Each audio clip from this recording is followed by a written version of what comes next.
Okay, well, I guess we can begin. So we'll call the meeting to order. 303, 304, whatever it is. So first thing we have to do is adopt the minutes from the March 9th and the April 13th minutes. So moved. Thank you. That was Charles, second. Second.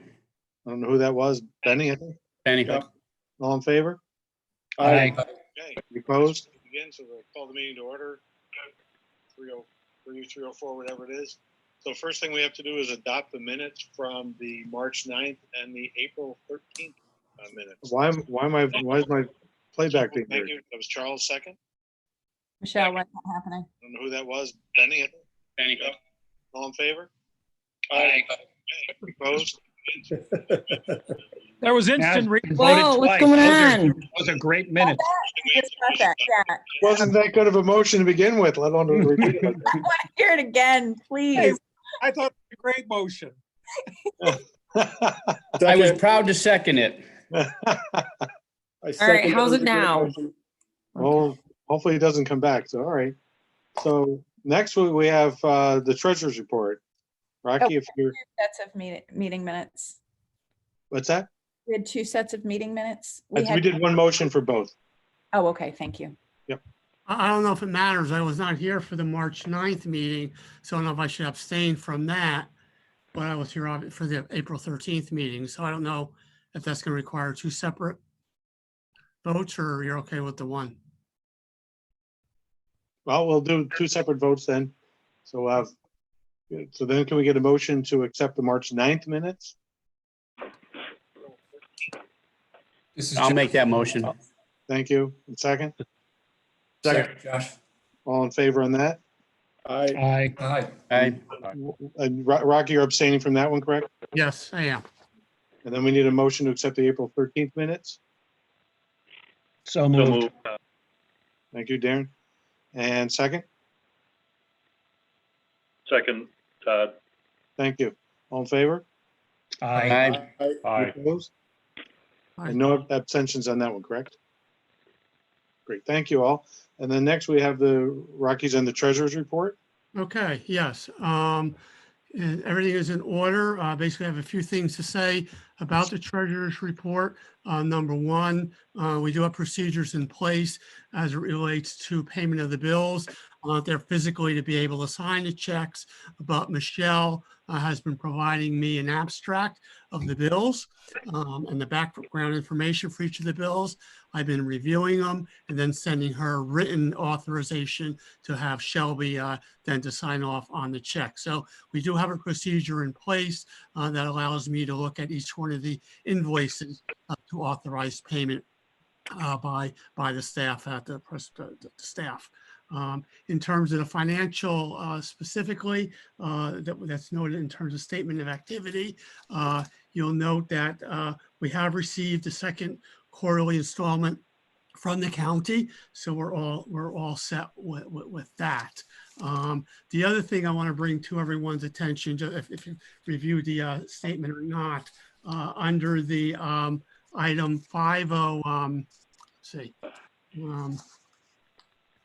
an item 6009 related to professional development is showing a negative $809 on that. And that's specifically, correct me if I'm wrong, Michelle and or Shelby, it's my understanding in our conversation that that's related to professional payments made on behalf of Marty that obviously is no longer on the staff, and therefore we were able to recoup the costs associated with that membership. So that's why it's showing as a negative number there in terms of the expenses.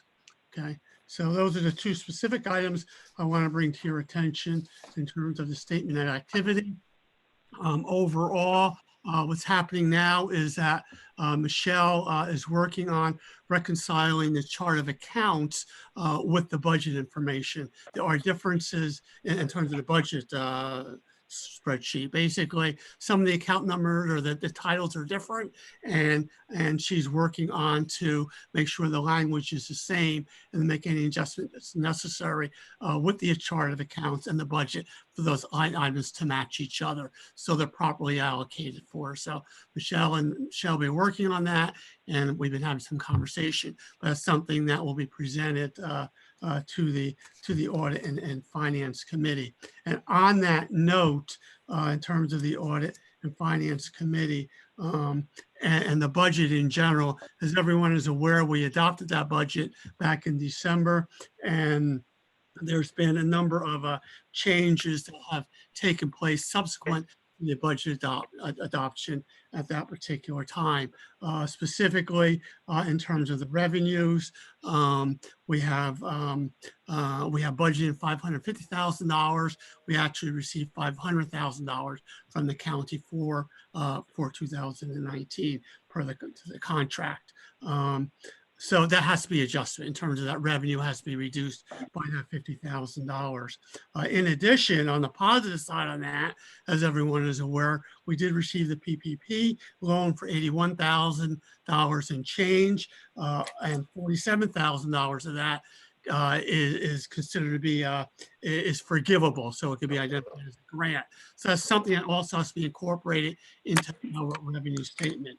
And on the expense side of it, there are going to be several budget adjustments that need to be made, and specifically are related to the salary and wages. That will be reduced because obviously it represented Marty's salary as part of that budget line item, and Marty is no longer employed with the partnership. He was given a payment, I think, through January. But the bottom line is that that there will be an adjustment to that salary line item. I know we're going to have more conversation about staffing in a little bit as part of the agenda. But when it's all said and done, we do have to make adjustments to both the revenue and expense line items. And I know Michelle and Shelby are working on that at this particular time, but there's a lot of priorities. And if you only have to look at the workout line that Shelby prepared in terms of what the staff has been up to this last month. And you can see there's a lot of work going on, activity going on. So it remains a work in progress. I know I spoke to Shelby and Michelle about having an Audit and Finance Committee meeting as soon as it's conveniently possible, so we can work out the details and come up with a revised budget to reflect a more realistic picture of where we're at right now, with the understanding that there's going to have to be a budget. There will likely be budget adjustments during the course of the year with that. But all that said and done as well, very pleased with the staff, the attention, the detail that they are paying relative to the budget line items and responding to my questions that I might have. And I think we're, as I speak right now, we're in a good position, but we really have to monitor that and be proactive moving forward to make sure that situation continues. That's my report. Thank you. Thank you. Can I add just a couple of things to that? I think we told you at the last meeting that Michelle has, we hired capital CFO since Jennifer's absence to help us take a look at the books and the chart of accounts so that we can, we're doing things differently, all in an effort to make sure that we are meeting the maximum required operational transparency, which includes doing things like we've incorporated our credit card statements directly into our QuickBooks to ensure that you know where every dollar is spent and that it is accurately being shown in different line items. And obviously the line items and the chart of accounts needs to be adjusted so that it will match the budget that was approved on December 16th, as well as the revised recast budget that we will be presenting to the Audit and Finance Committee and soon to be the full board. So that's where we're at. Thank you. Does anybody have any other questions for Shelby or Michelle or Rocky on this? Okay. Then I think we need a motion to accept that, correct, Shelby? Yep, please. Motion to accept the treasurer's report, please. I'll make So the moved, motion. Todd? Thank you. Second, thank you. All in favor? Wait. Aye. Who was the second? I'm sorry.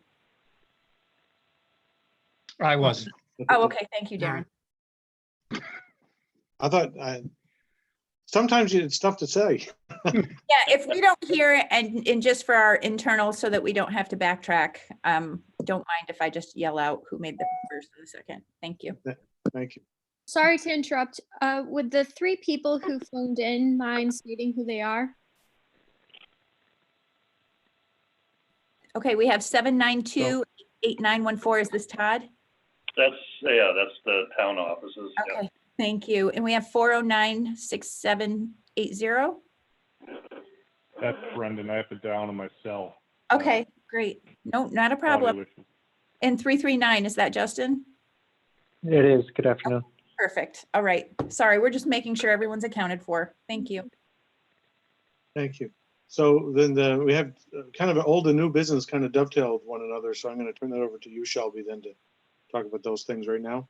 Okay, super. Back in December of last year, this board approved an authorizing resolution for the Saratoga Partnership to enter into an agreement with SUNY Albany to begin a Startup New York application on behalf of G&G Lighting or Electric, which is a project down in Half Moon. This Startup New York designation, it needs to be done by a local not-for-profit economic development corporation. It's just the way that the state law was written and designated. So we actually worked with SEDC on putting this partnership together. Back when Marty was here, we both went down to G&G Lighting. We met with them. If you don't know the company, they actually provide lighting in environments that there's a lot of water. So they it's protective encased lighting that currently their primary customers are car washes. But this new application for Startup New York is they are working with SUNY Albany so that they can start working in environments that where there's USDA certification. And in a USDA certified environment, pretty much everything top to bottom, floor to ceiling, needs to be cleaned. So this new business opportunity, they see a very large market throughout the nation for working in this marketplace. They're going to be working with SUNY Albany on deploying this. They are going to be, they're leasing a building directly behind them down in Corporate Park in the town of Half Moon. And so that is where we come into it. So the authorizing resolution allowed us to work with G&G and SUNY Albany so that they could begin the process of designating that site as a Startup New York application. And we just found out this past month that the application has been approved by SUNY Albany in the state of New York. So that's where our work will now come in. We're working with this client and their landlord, which is Chris Abley and family. It's a division of Abley Builders, if you're aware of them. And before we enter into a lease agreement, so basically we're going to be the one holding the lease. We're going to lease with the Ableys, and then we will sublet back to G&G, and we will collect rent payments and also disperse them to Abley Builders. And it's just part of the arrangement for how the state of New York has designed this program. Penny administers this program on behalf of Hudson Valley Community College, so she could probably speak to that a little bit. Penny, would you like to say anything about that and unmute yourself, please? So, yeah, I have a couple MOUs with nonprofits that are in the economic development area, and it does extend the amount of square feet that a college can offer for Startup New York space. Startup New York has been reauthorized for 5 more years, so they are taking new customers in or new companies. So it's good you're partnering with SUNY Albany. I think that'll be a good thing to help them grow. I don't know how many net new jobs they've tried to create, but we do have, in case for future reference, if somebody else I've already got space designated that's open in 107 Hermes Oh, for perfect. Startup New York Space. And I just talked to somebody last week, a startup, actually it's a semiconductor startup.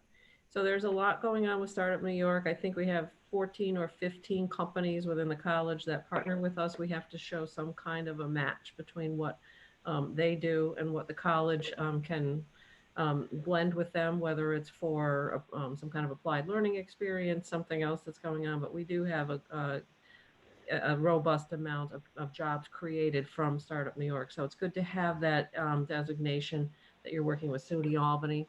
There's no reason why we couldn't do it with Hudson Valley either. I might have to recuse myself on something, but it does expand the 200,000 square feet that is allowed by maximum through the statute for companies to come into the Startup New York program. And the tax-free benefits for them are mostly personal income tax benefits, sales tax benefits, and sometimes some profit benefits. So there's a few other things, but it's not a whole heck of a lot that they get. But it helps for recruiting purposes, especially if you recruit somebody and they know they don't have to pay personal income tax for 10 years as part of this program, then that's a real bonus. Right. So this is essentially another tool in the toolbox. However, since this is our first attempt at working with a Startup New York client, we felt that it was important to have some policies and procedures in place so that we have a standardized way of doing this moving forward.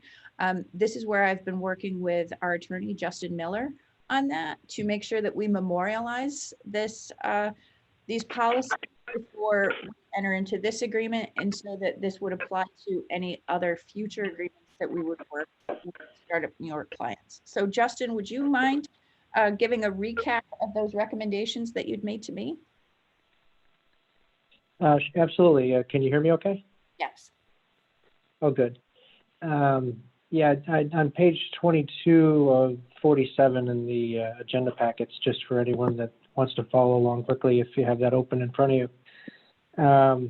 Shelby's recap was perfect. We're poised to help the first client with this program.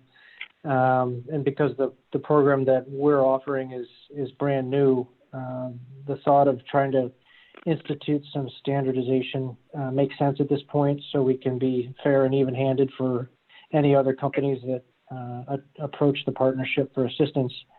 The larger concepts here in my memo to Shelby are to establish a format, and a lot of that has been dictated to us by SUNY. The sponsoring local economic development organization needs to have a leasehold interest in the facility and have some role in that, and that's the collection of rentals.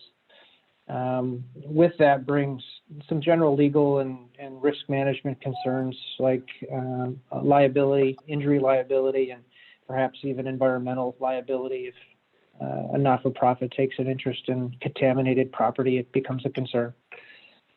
We plan to utilize documents that are commonly deployed for IDA transactions. So they've been tested and they're fairly standardized and don't need a lot of reworking. They contain standard indemnities and things like that will protect the partnership from unintended consequences. Along with the documentation standard, if you will, we've talked about instituting a uniform administrative fee structure. We've proposed some recommendations in the memo that is in your packet. A price structure that is about half the cost of an IDA transaction is what we're proposing at about 0.5% of the total project cost, which is scalable. You can have smaller programs and projects like the G&G project approach the partnership for assistance just as much as a very large scale project like Global Foundries or even something in the middle. It's all kind of scalable. And then I've outlined just the basic documentation concerns that we would have.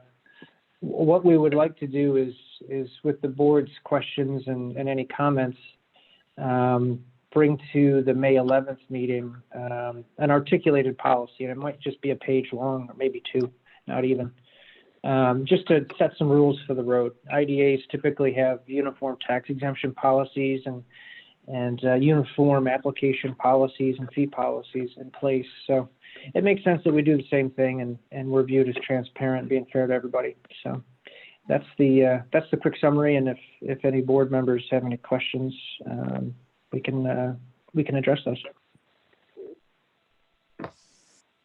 For any board members that weren't around prior to at our December meeting, I think the primary concern was to make sure that this was in the scope of our mission, and also that it met the terms of indemnification. We don't want to get into a lease agreement and expose ourselves to certain liabilities. And, you know, as Justin was saying, it's very important to look at us in the same way that you'd look at an industrial development agency. And if any of you know Michael Toohey from the Saratoga County Industrial Development Agency, who's their general counsel, he likes to say that the IDA is like fog. You can see it, but you can't touch it. You know, its primary purpose is to provide economic development incentives, but it does not get involved in the general day-to-day operations of the company. I think we would, in terms of providing as much support in their economic growth as possible, but we do not get involved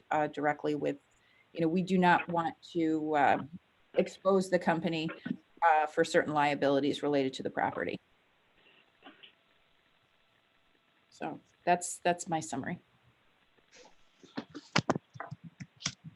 Anybody have any questions then, where we are with this?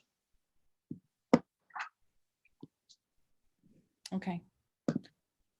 We will be back to the board as we work through the lease agreement, and we will be back with a more formalized policy. And, you know, we wanted to get this in front of you in case anyone had any thoughts, any questions, please let us know, articulate those to us. And again, we wanted to look at something that was standardized and scalable so that we have a policy in place. We know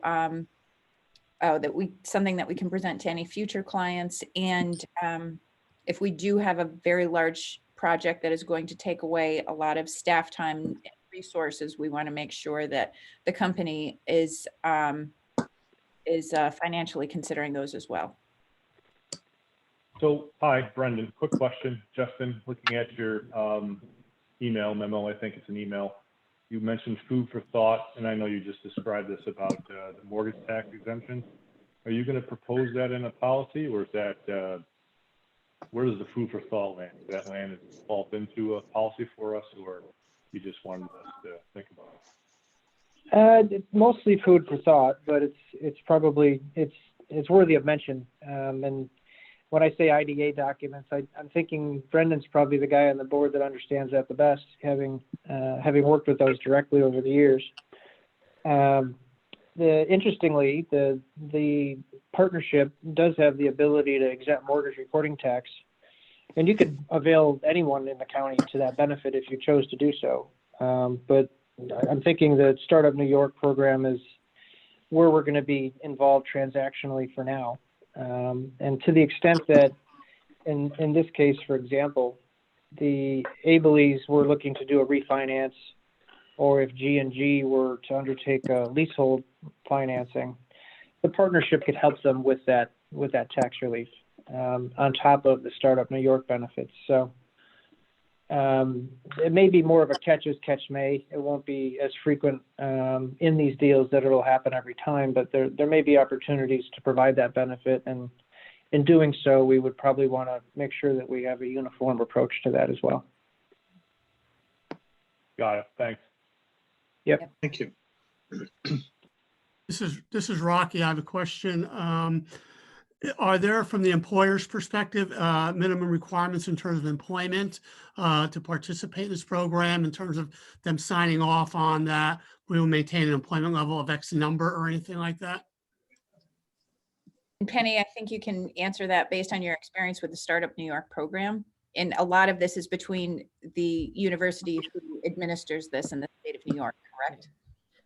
Yes, Rocky, the company signs when they become accepted into the program a statement of consequences So they propose for 5 years what the job growth, what the net new jobs are for each year and what the job titles are for them. If they know they're going to fall short, there's a way to amend that. But the 3 consequences could be, should they fall out of favor, they would be termination from the program, suspension from the program, or proportional recovery of the benefits. And so most of the companies that I work with now are proportional recovery.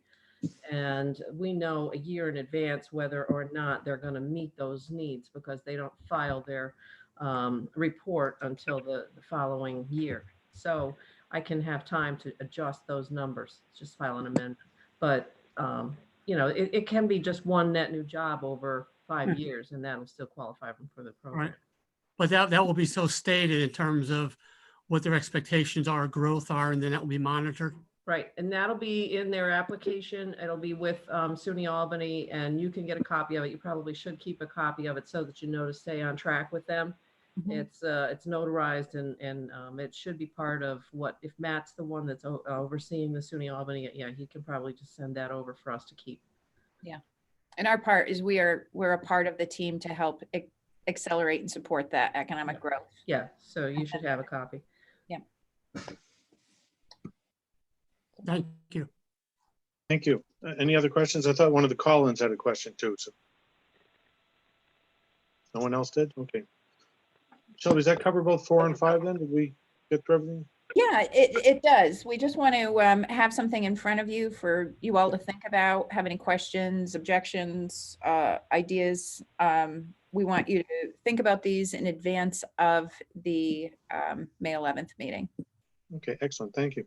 I'm going to bypass the committee report, personnel committee, because when we do that, that's going to be executive session, and that's going to require us turning off the YouTube so we don't run into any problems. I'm going to go to everything else first and then come back to that. Not that I don't trust you, Michelle, but I don't trust the technology always. So the next one is a resolution to authorize a new checking account for the PPP program. Just to recall, so everybody recalls this, we received funding from Adirondack Trust through Adirondack Trust for the payroll protection program. And with that, the recommendation is that we have a separate checking account, although it's not required. It's just a nice practice to have a separate checking account to track all of our expenses more readily. So at the end of the 8-week period, we submit to the bank the expenses that we have, payroll, rent, utility expenses, and then we've got it all in that one account. And anything that's remaining in that account, we can decide what we're going to do at that time, whether we're going to pay it back immediately or over time. That's a decision made at a later date. But today we just need an authorization to open up the checking account. But I think, as I recall, Shelby, we were talking about doing this with fewer signers to make it a little bit easier for this one case. Yeah, just logistically, we were asking for Kevin, Rocco, and myself. I think, as most of you recall, we have also Penny and Todd, and it's kind of a logistical nightmare to get this all signed and back to the bank on the same sign-off sheet. So since it's just payroll that's going to be coming directly out of this account, we're going to do, once we go through our normal procedures for getting bills approved, we would do, Michelle, what did you call that, an ABS or the, you're muted. An ACH transaction is what you would call it. So for Stewart's, Spectrum, and Paychecks, it would just automatically come out. So we're not ordering new checks for an account that only those 3 items are going to come out of twice. And our intent is to close this immediately after we meet the goals and obligations of this program. I, of course, will abstain on the vote. Okay. So that's it. So we just need someone to make a motion to accept the authorization for the checking account. So moved. Todd, thank you. Second. Rocky, second. Rocky, second. All in favor? Aye. Aye. Who is the Aye. second? Rocco. Rocky is the second. Thank you. I'm sorry. That's all right. That's all right. It's not always easy to catch it, I know. All right. Any opposed? And 1 abstention, Charles. So thank you very much for that. We'll do that. That'll just make things a little bit easier to process this PPP loan program. Once again, it's not a requirement of the program, it just makes things a little bit easier. Next, we're gonna have the president's report. Shelby, I know you got a couple things you want to mention. I think you've been kind of busy the last few weeks, have you? It's been busy. It's been a good busy. I mean, unfortunately, given the economic impact of COVID, which what are we on 5 weeks now, it has created many phases of uncertainty and a lot of work to do to make sure that we are working directly with our partners at SCDC, at the Chambers of Commerce, at the Convention and Visitors Bureau, with our municipal officials to make sure that we're delivering a consistent message and providing as much information about resources as quickly as possible so that our business community had the ability to go out and go after this federal relief money as quickly as possible. I think I know we're working with this same group on how we are going to start to plan for recovery, because first and foremost, we're dealing with a public health crisis. So our employers are going to need to have clear understanding of how to keep track of their payroll protection programs. And they do that really with the bank and the Small Business Administration and our SCORE. But also they're going to have to be looking at how they are reopening and as safely as possible to protect the safety of their workforce as well as their customers. And that is going to require social distancing standards. That is going to require making sure that they're keeping up with the highest health and safety standards recommended by the CDC and the New York State Department of Health. And also, there are a lot of businesses that might not be able to open at full capacity, and they're going to need a lot of assistance, whether it's through SCORE, business counselors, other folks, on how they can, figure out a break-even analysis so that they can open their business and still make money. So there's a lot of work that needs to be done in Main Street, Saratoga County. And we're trying to tackle that as much as possible and as aggressively as possible. I think that you saw that we probably on March 18th, we initiated a COVID impact survey where we had over 300 businesses respond to that in specifying the need for help that they had. Primarily, like they needed help with working capital, they needed help paying their employees or what to do with their workforce because they were nervous and they did not want to lay off their entire workforce. I think as you've probably seen, the payroll protection program and the EIDL program at the federal level have provided a lot of necessary relief, but there's definitely a lot more work that needs to be done. As of this morning, we launched phase 2 of that COVID business impact survey. I think you've probably read in the news, a lot of businesses, $350 billion across the United States. Although the work of our banks locally, especially like Adirondack Trust or SBA lenders, was phenomenal. They processed so many payments, they couldn't get everyone. So the round 2, which launched this morning at 10:30, we want to know who's gotten access to this capital, what kind of help they need, and what kind of support they're going to need moving forward, including getting access to personal protection equipment like masks, hand sanitizers, things like that, and also social distancing recommendations and safety standards within, because the last thing anyone needs is another outbreak or a setback. So that survey was launched this morning. And Jenny, what did you tell me? 25, 35 people already filled it out this morning? 20. Okay. So that's moving well. And I'm also working with Shelby, can I interrupt for just a second? Please. Here's some numbers that, can you hear me? Yeah, you just cut off a little bit, but go ahead. Yeah, there's so many buttons on here. I'm just getting used to it. Some numbers that might help you judge your response. We did in the first round at the Adirondack Trust Company, we did about 800 loans. We had 100 people come in after that portion was used up. And we were started to put them in at 10:30 this morning when they reopened the program, and the site immediately went down again. So who knows how long the second tranche will last. Right. Charles, But that do was you, about eight. Most of the people got through on the first round. Charles, do you have an idea how many loans were issued in Saratoga County in total? No, I don't. I don't have the other bank's numbers, so I wouldn't know that. I've heard from the SBA side, and Steve could probably say something about this, but he couldn't be on the call today because he is so busy. That's Steve Bulger from the SBA. That I heard somewhere that they did more loans in 2 weeks than they had done over the course of 12 years. And Charles could probably tell me whether or not that's correct, but it sounds Well, about we did 85 million in loans in the first tranche. So that's easily a couple of years of volume for us of SBA. Well, of SBA loans, it's probably 4 years of volume. Yeah.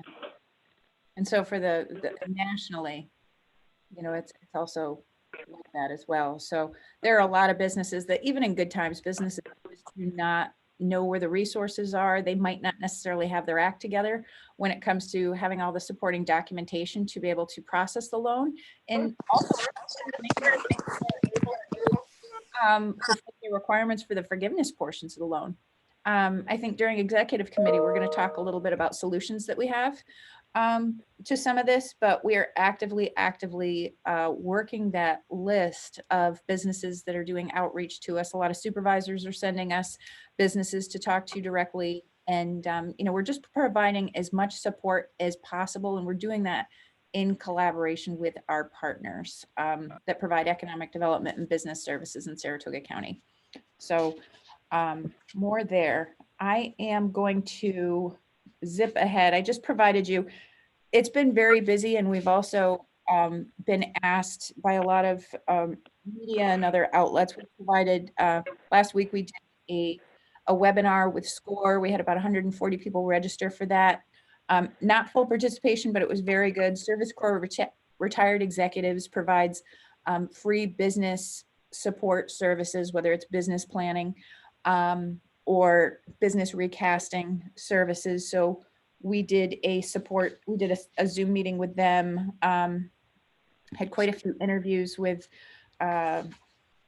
Daily Gazette, WAMC News, did a regional town hall meeting with Troy Innovation Garage, which about 24 community leaders participated on. We had a conference call with Stefanik, which we had about 150 people participate on that call with us. And, you know, we're just trying to get out there and provide as much support as possible.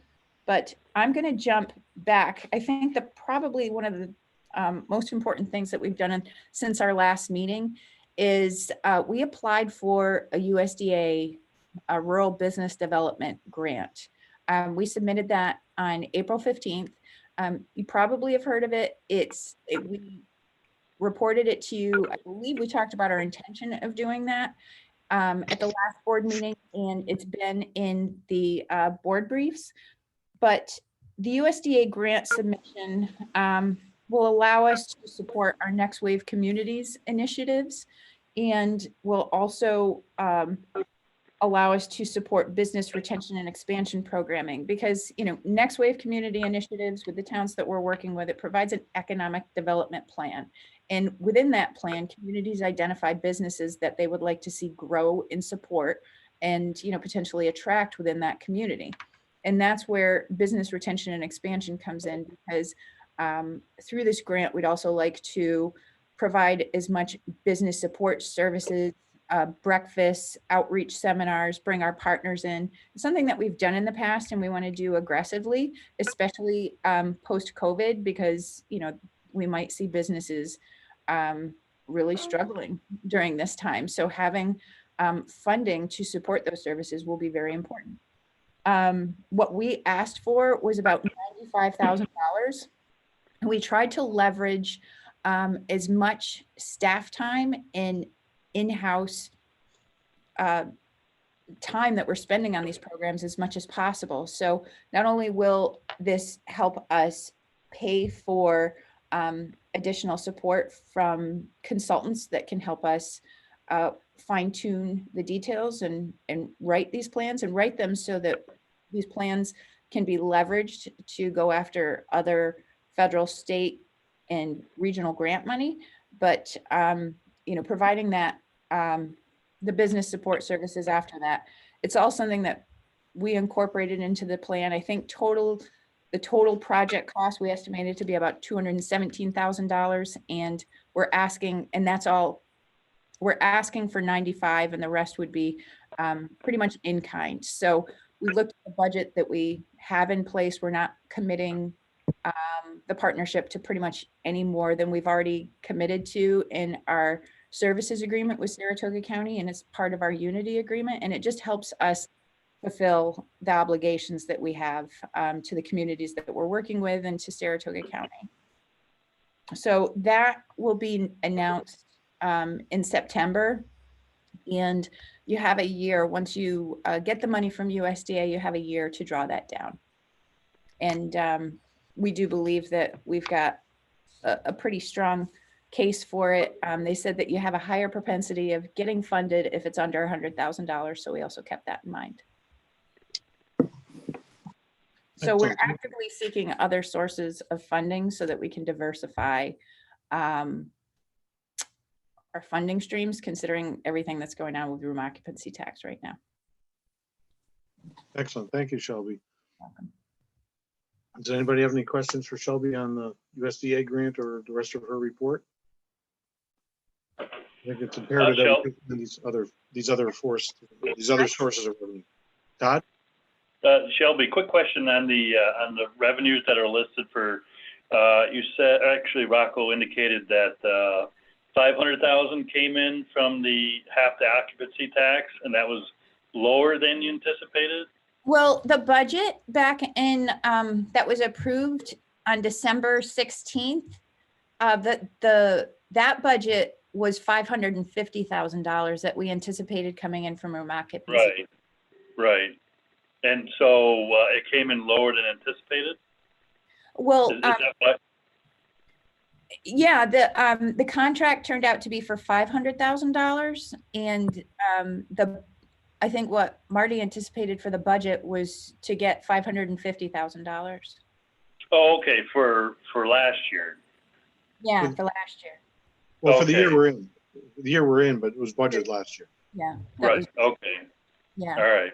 So we had the budget that included room occupancy tax and general funds, and then you know, there was also the scenario where it was just room occupancy tax, and that amount for room occupancy tax was just overestimated. Okay, gotcha. Okay, thanks. No problem. Okay. So, Shelby, that was it for your report then? Yeah. Okay. One other thing I want to follow up on has to do with the governance committee. When we met before and we had a discussion with it, I had reached out to the chair of the board of supervisors. I left both a phone call, voicemail with him, and an email. I had not heard back from him, still not have heard back from him. My guess is right now he's a little busy with all this other stuff that we are as well. So I will get back to him, but I feel it's probably appropriate to wait a little bit longer. So I just didn't want the folks on the board and the governance committee thinking that nothing's happened on that because people may have thought that I've gotten away from it, but it's still there. It's still my to-do list. I'm just giving him room, and I'm sure at this point he's completely forgotten that I've emailed him and left him a voicemail. So we'll have to start that process again. Probably another couple weeks. I'll give that follow up with that. Hey, Kevin, how long ago was your initial outreach? That was right after we met as a board and we talked about the governance committee issues that we wanted to discuss.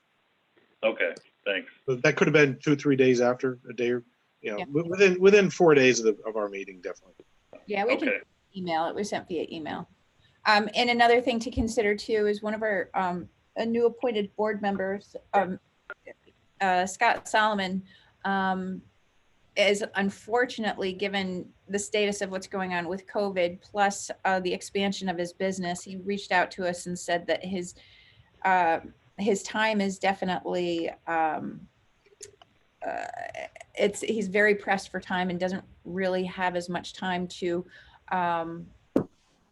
participate with the partnership and didn't want to leave us hanging. And he didn't submit a formal resignation, but just to keep in mind that he might not be with the board much longer. And he was also on our audit and finance committee too. So it's just something to consider, especially when governance may or may not be looking at these policies moving forward. Also, he hasn't attended a meeting to date. Isn't that correct, Shelley? No, he hasn't, but he did attend our first finance committee. Okay. Thank you. Yeah, and Shelby, one of my colleagues did reach out to him because I had mentioned it after receiving a copy of that email. Right. And I thought that he was looking to step down, but the information that was relayed back to me was that not at this time. He just, because of the circumstances with his business, he didn't have the time. So, as you indicated, he hasn't formally stepped down. Not sure that's the direction he wants to go, but I'll keep you in the loop on that. No, that sounds great. I mean, no one wants to push him out in any way, shape, or form. You know, we just want to make sure that, you know, I think he definitely, if he's in, he wants to make sure that he's contributing as much as possible and not leaving us hanging out there. So, I mean, you know, I think we really appreciate the fact that he communicated that as early as possible. So, This is Charlie. It's a little awkward to have a board member who's says he wants to stay on, but isn't attending any meetings. It might be more appropriate to have him on a leave of absence or something, because there are legal ramifications to his service on the board. He remains liable for one, which if I were in his position, I wouldn't want to be. He's not attending meetings, but it's really not fair to the other board members either, I don't think. Just my. Yeah, Kevin might not have gotten all of that, or pardon me. I think I got the gist of it, but the other question I was going to ask as well is, do we have an attendance requirement that we need to reevaluate? Yeah. So maybe we should have a corporate governance meeting soon. Yes, we can. Okay. Okay, so with that, I think the next thing we need to do is somehow get a motion to go to an executive session so we can discuss a personnel matter. All right, so can I step in real quick? Yes. Please. So I have created what they call a breakout room in Zoom. And right now, everybody's in it except for Jenny. And I'm going to take my headphones off so I can't hear. And only Shelby will text me or something if you guys need me. So I'm going to put you in a breakout room that is not recorded and not on YouTube. When you're done with executive session, I close the breakout room and you all come back in.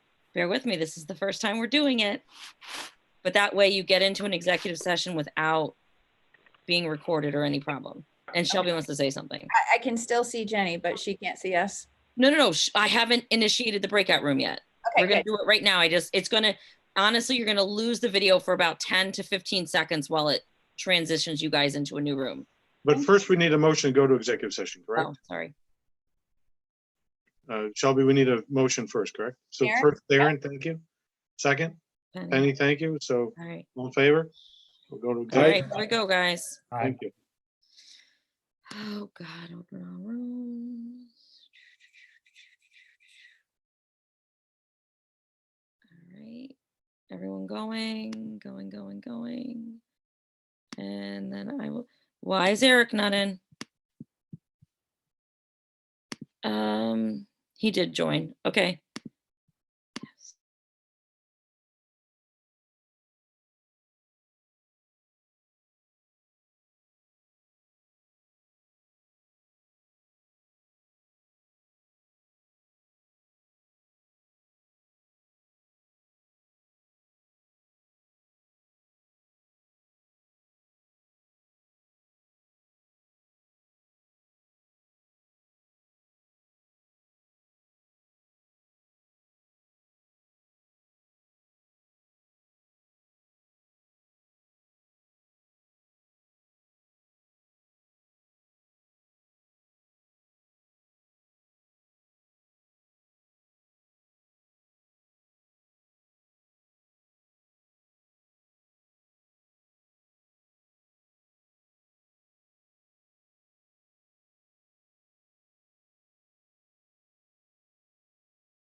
Were you just kicked out of the waiting room?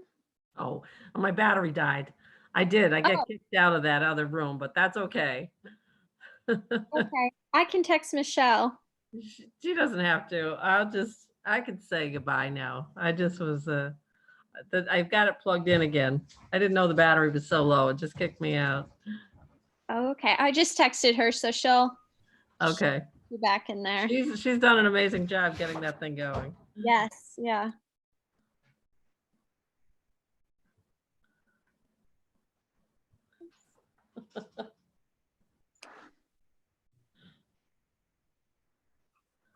If she can't get me in,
We're back.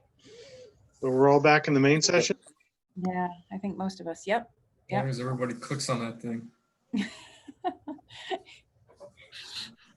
Do we have everybody now? I think we do. Yeah, we have everyone except for Justin, I think. We looked at that breakout function on Zoom and it scared us. So good job to your Yeah, staff. really. Wait, do we have Todd? Is Todd on the line or is he, Todd, you here? Yep, Todd's there, 792. Okay. All right, Yeah. so thank you. I just All want right. to say thank you to you all for being patient while we did that. That was a little scary for me. No, Michelle, you did a great job, great Appreciate job. it. So thank you. All right. All right, so now we need the motion to accept the personnel committee order to hire Mary Stell Reichman. I'll make that motion to hire as a temporary. I'll Penny, thank second. you. Second, Eric, thank you. All in favor? Aye. Aye. Any opposed? Yes, Todd is opposed, and just want to explain my vote as I did in executive session. I'm very concerned about, while this is a needed personnel addition, I'm very concerned with the timing on it at this point with the unknowns from a economic standpoint and budgeting cost. So I'll be voting no. Okay. All right. It's Thank you, understood. Todd. Yep. Okay. So the motion carries. So Shelby, you'll let Mary know and you're off to the races. Yes, I will. And I will, per your recommendations, I will make sure that each month or at the May 11th meeting, you will get a progress report on how we are doing, what the outreach looks like.